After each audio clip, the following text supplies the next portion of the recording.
নমস্কার, আমি শর্মিষ্ঠা। সেই আমির একটি ব্লগে আপনাদের সবাইকে স্বাগত। সারি সারি আমবাগান পেরিয়ে আমরা এসে পৌঁছালাম গৌড় মালদার পুরনো ইতিহাসে।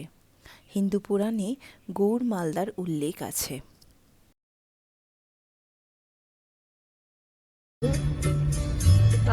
জোড়া শালিক বসে আছে। সত্যি এই জোড়া শালিক সেই যে একটা বদ অভ্যেসে দাঁড়িয়ে গেছে, আর পরিবর্তন হবে না। বলা হতো সারা দেশের মধ্যে মালদায় সবথেকে নিখুঁত সিল্ক উৎপাদন কেন্দ্র। আরেকটি উৎপাদন হলো ফলের রাজা আম। এইবার গরমের সময় গুডাই ৬০-৬৫টা আম ব্যাঙ্গালোরে পার্সেল করেছিল। বিশ্বাস করুন, মনে হচ্ছিল নিজের মাটির এক টুকরো ছোঁয়া পেলাম। এ স্বাদ ভোলার নয়।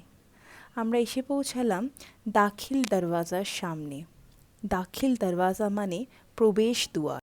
আনুমানিক ১৪২৫ সালে এটির নির্মাণ হয়। পুরনো। কোনটা এটা? হ্যাঁ, আচ্ছা, তার মানে অনেক আগেকার। একদম। কি বলে সেটা এখানে তখন রাজা ছিল, গৌড়ের রাজা। রাজা এখানে হাতি থাকতো। হাতি, হ্যাঁ। আর এখন এখানে কেউ থাকে না, তো অনেক ব্যাট হয়ে গেল। প্রতি ঘরে ব্যাট।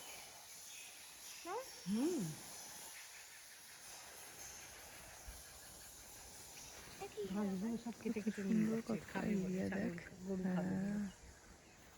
এখানে কে বসবে বলো? মেনটেন করেছে ভালো। নিচে আজকে গৌড় মালদাতে, তাই তো? বন্ধ করো। এই যে আওয়াজটা শুনি বাদুরের, চল। কিসের স্মেল লাগছে? বাদুরের স্মেল পাচ্ছ তুমি? এই যে গন্ধটা বেরোচ্ছে না বাদুরের, গন্ধ বেরোচ্ছে ওই জন্য আওয়াজটা। বাবারই কিরকম না। এই ঘরটার ইয়েটা তুলে আওয়াজটা এর ভেতরে রয়েছে। আওয়াজটা রাত্রেবেলা কিরকম ভয়ঙ্কর লাগবে। বাবা, ওই জন্য তো মানুষ রাতে তো কেউ আসে না।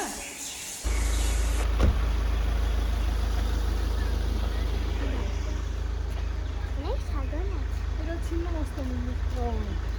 ও, একবার সেমনি প্রণাম করো মামা।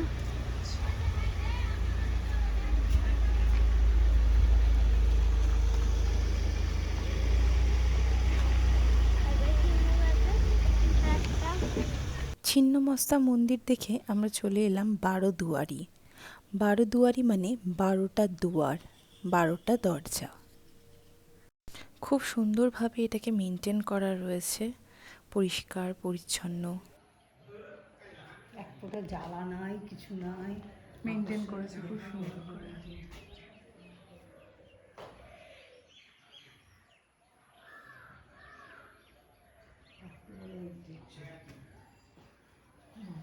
বাহ, জোড়া শালিক তোরা থাক।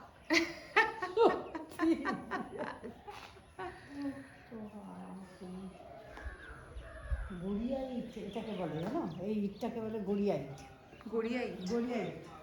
গড়িয়া হচ্ছে সবচেয়ে ছোট্ট পাখি, চড়ুই পাখিকে গড়িয়া বলে, বুঝলে, মালদার ভাষায়। হ্যাঁ। আর ইটগুলো হচ্ছে ছোট ছোট বলে গড়িয়া ইট।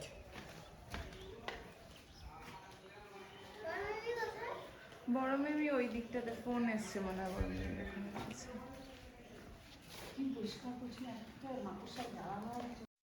বারোদুয়ারির একদম ভিতরের দিকটায় কিছুটা ভগ্নাবিশেষ মাত্র পড়ে আছে। আমরা হাঁটতে হাঁটতে সেই দিকটাতেই এলাম। ওই যে সবাই সিঁড়িতে বসে ছবি তোলে। কোন সিঁড়িটা? ওই যে, ও, ওই যে সিঁড়িটা। এই এখানে তাহলে ওই সিনেমার এটা ডিটেকটিভ সিনেমার শুটিংটাও কি এখানে হয়েছিল? ওই যে সে ওই জেলে ওইটার সামনে দাঁড় করে দিয়েছিল, মনে হচ্ছিল ভেতরে বন্ধ হয়ে গেছে। যে প্রাচীরটা ছিল, এখান দিয়ে উঠছিল সিঁড়ি দিয়ে, ওইটাই শুটিং এর টাইম। আর এইটা, এই শোনো না, ওই কি সিনেমাটা শুটিং হয়েছিল জানো? ডিটেকটিভ গুপ্তধনের না? হ্যাঁ হ্যাঁ, ঠিক ঠিক ঠিক ঠিক ঠিক। তুই আর যেতে যেতে যোগা করিস না। হ্যাঁ, কর্ণ সুবর্ণের গুপ্তধন, ঠিক ঠিক ঠিক বলে। এবারে আমরা চলে এলাম ফিরোজ মিনারের সামনে। এটি একটি ৫তলা হাইটের গম্বুজ আকৃতির। বলা হয় সুলতান ফিরাজ এটি নির্মাণ করেন আনুমানিক ১৪৮৫ থেকে ১৪৮৯-এর মধ্যে একটি সময়। বাংলা সিনেমা জগতের অনেক শুটিংই এই মালদা জেলাকে ঘিরে হয়েছে। তার মধ্যে অন্যতম কর্ণ সুবর্ণের গুপ্তধন। এই সিনেমার কিছুটা অংশ এইখানেই শ্যুট করা হয়েছিল। চারিপাশটা ঘুরে দেখতে দেখতে ভাবলাম এখানে আমরাও একটা ছবি তুলে রাখি, স্মৃতির পাতায় আবদ্ধ হয়ে থাকবে।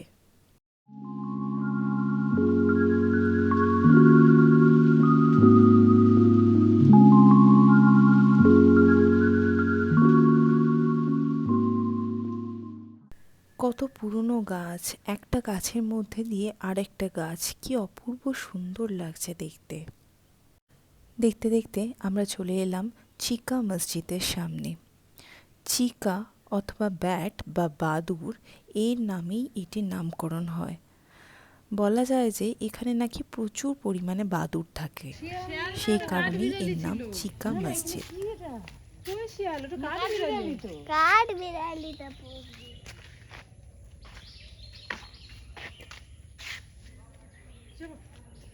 চলো চলো মামা, এদিকে টান করি এবার। কোথায়?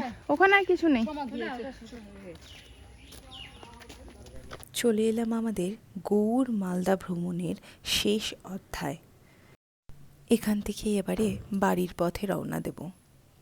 হঠাৎ করে ছোট্ট একটা কাঠবিড়ালি চোখের সামনে এলো। সায়াহ্নের আলোর ছটায় কি অপূর্ব লাগছে চারিপাশটা। হাওয়া স্রোতে গা ভাসিয়ে কাশফুলগুলোও যেন মা দুর্গার আগমনের অপেক্ষা করছে। আজকে এই অবধি, নমস্কার।